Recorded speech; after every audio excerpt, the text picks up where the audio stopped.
Sisters and brothers, today we will analyze the fourth nothing of interior prayer, looking at Jesus.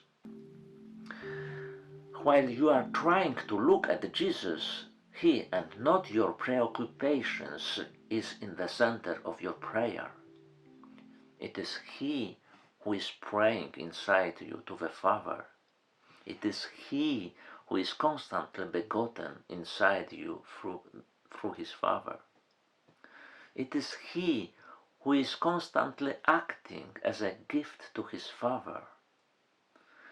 In the depths of your soul, the Son and the Father are one and united in the love of the Holy Spirit. Look at Him through the eyes of your faith. This is exactly what contemplation is. It is looking at Jesus through faith, as Saint John of the Cross used to say. The fourth nothing is turning your sight from yourself and turning it to Jesus. Here, it is as though you are in heaven. Once there, you will look at Jesus face to face without any curtain, and you will wonder at the great love of the Son for His Father. You will look and look forever and ever. But you can experience this already here on earth. You can experience this every day.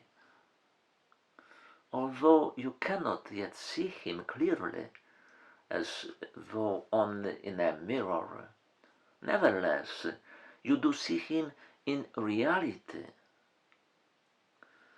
Saint Teresa of Avila, in the book The Way of Perfection, encouraged her sisters to do this. I quote, "I am not asking you now to think of Him, or to form numerous conceptions of Him, or to make subtle meditations with your understanding. I am asking you only to look at Him." The end of quotation.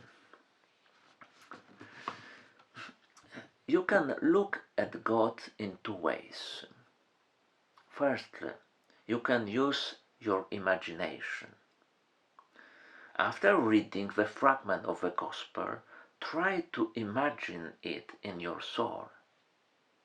Pretend that all you read about is happening inside you.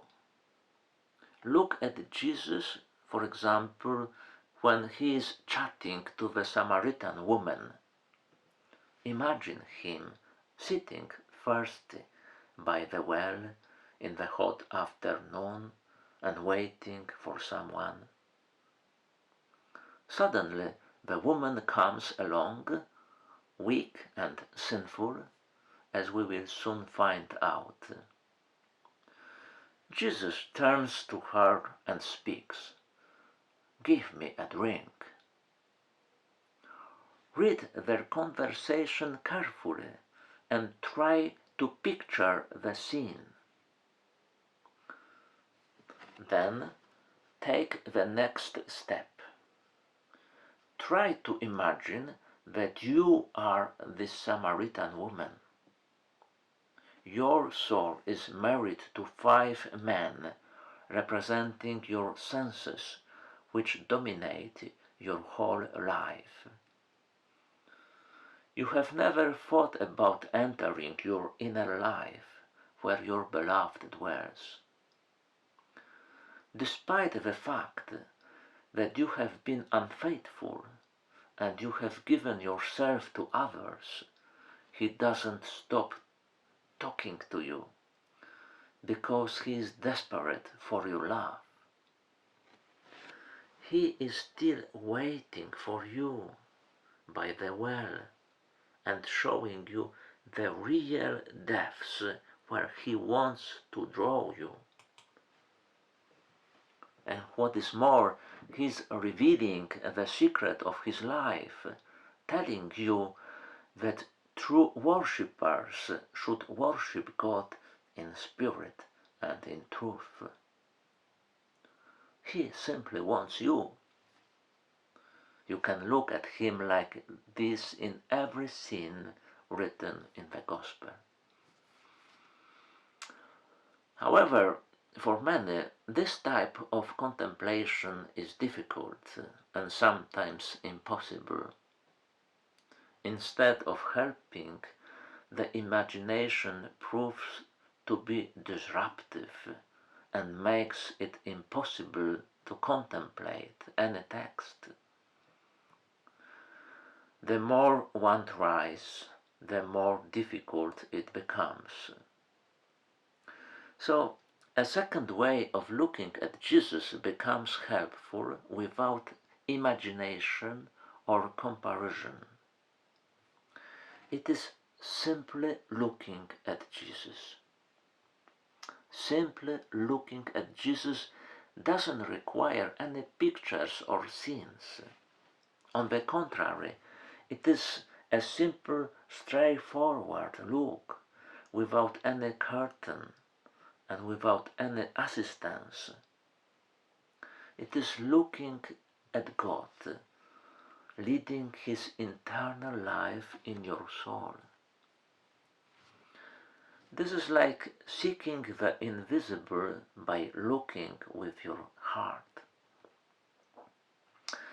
There is nothing familiar in our everyday life to explain this second way of looking at Jesus. It can only be understood by someone who has experienced it. If you are conceived that you cannot meditate, then it is the right time to start looking at Jesus in this particular way. Do not even try to use the imagination, but run straight to the finishing line, to God. Do not imagine him, but be with him. Be in him. St. John of the Cross writes in his spiritual canticle, I quote,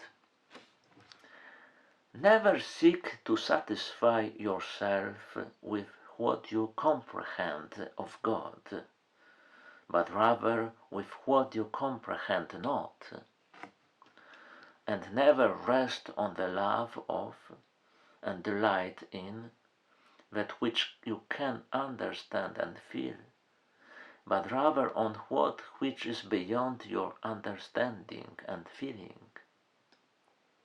God is inaccessible and hidden, and though it may seem that you have found him, felt him, and comprehended him, yet you must ever regard him as hidden, serve him as hidden, in secret.